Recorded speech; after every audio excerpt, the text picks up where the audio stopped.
ঝাড়গ্রাম জেলার ডুলুং ও সুবর্ণরেখা নদীর জলস্ফীতি এবং দীর্ঘদিন ধরে সংস্কার না হওয়া খালের কারণে সাঁকরাইল ব্লকের আন্ধারি ও রগড়া অঞ্চলের একাধিক গ্রামে জমি জলমগ্ন হয়ে পড়েছে। বিশেষ করে আন্ধারি অঞ্চলের বহরাদারি, ভগবানচক, তেঁতুলিয়া, বৈষ্ণা, শালবনী, কাঠমুন্ডি, বনপুরা ও নেগুড়িয়া সহ একাধিক গ্রামের কৃষি জমিতে জল দাঁড়িয়ে আছে। চাষিদের অভিযোগ, জমিতে ধানের চারা ও সবজির বীজতলা নষ্ট হওয়ার আশঙ্কা। একাধিক চাষি জানিয়েছে যে প্রতি বছর একই সমস্যা দেখা দেয়, কিন্তু 10 বছর ধরে খালের সংস্কার হয়নি। ফলে খালের জল বাইপাস না হয়ে জমিতে ঢুকে পড়ছে। ডুলুং খালের বাঁধও খুব দুর্বল। বৃষ্টি শুরুর আগে কিছুটা বাঁধ মেরামতি হয়, কিন্তু বৃষ্টির সময় কাজ বন্ধ থাকে। ফলে পরিস্থিতি আরও খারাপ হয়। বইঞ্চা ও বহরাদারি থেকে কুকরাকুপি যাওয়ার রাস্তা জলমগ্ন হয়ে পড়েছে। গ্রামের মানুষজন জীবনের ঝুঁকি নিয়ে যাতায়াত করছে। সবজি চাষিরা উৎপাদিত ফসল বাঁচাতে মাথায় করে ঘরে নিয়ে আসছে। অন্যদিকে সাঁকরাইল ব্লকের কৃষি দপ্তর সূত্রে জানা গেছে, দ্রুত জল না নামলে ফসলের বড়সড় ক্ষতি হবে এবং কৃষকরা ব্যাপক আর্থিক ক্ষতির মুখে পড়বে। বলতে কদিন বৃষ্টি হয়, প্রচুর বন্যা, জল পুরা আমাদের ঘরের সামনে চলে আসছে।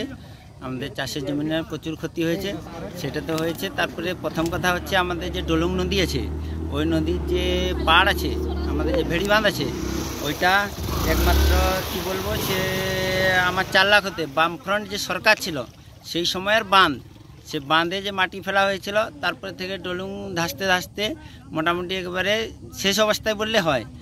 মানে একটু বাঁধটা বাকি আছে, একটু বাঁধ ভাঙলে আমাদের চাষের জমি সব নষ্ট, সব বালি হয়ে যাবে। সেই বাঁধের অবস্থাটা আজ তো কিছুই হলো না আমাদের বলে বলে। আমি চাই যে আমাদের যে সরকার আছেন তাদেরকে আমার কাছে আমার অনুরোধ, বিশেষ করে আমার অনুরোধ, ওই বাঁধটা যেন আমাদের ঠিক হয়। আমাদের বাঁধটা ঠিক হলে আমরা বহুত চাষি উপকৃত হব। এবং দ্বিতীয়ত আমাদের হচ্ছে যে চাষের যে ক্ষতি হয়েছে, ওটারও ক্ষতিপূরণ দেওয়ার জন্য অনুরোধ করব। কতটা মতো ক্ষতি হয়েছে বলতে, আমাদের এখন শশা চাষ ছিল, বেগুন ছিল, পটল ছিল, আর উচ্ছে ছিল। পুরো এলাকাটা নষ্ট হয়ে গেছে। ধানের চারা পুরো নষ্ট হয়ে গেছে। তাও 50 বিঘা মতন চাষ আমাদের নষ্ট হয়েছে।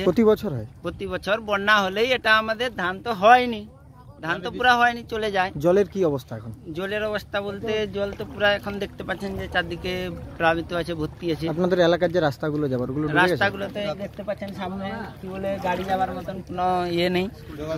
স্কুল যোগাযোগ বন্ধ, বাচ্চারা স্কুল যেতে পারছে না। হ্যাঁ, এই অবস্থা বর্তমান। আর যদি বৃষ্টি হয়, আমাদের কি বলে তোমার গ্রামে বাড়িতেও জল ঢুকে যাবে। হ্যাঁ, অনেক গরিব মানুষ, আমরা চাষ করে খেটে খাই, আমাদের তো বিশাল কিছু নেই। তো ওই জমিন, মাটির জমি, ঘরগুলা যে আছে ওগুলাও পড়ে যাবে। হ্যাঁ। কি নাম আপনার? আমার নাম সমীর মিয়া।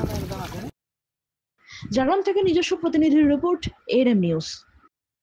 আরও খবরের আপডেট পেতে সাবস্ক্রাইব করুন আমাদের ইউটিউব চ্যানেলটি আর বেল আইকনে ক্লিক করুন নোটিফিকেশনস পেতে।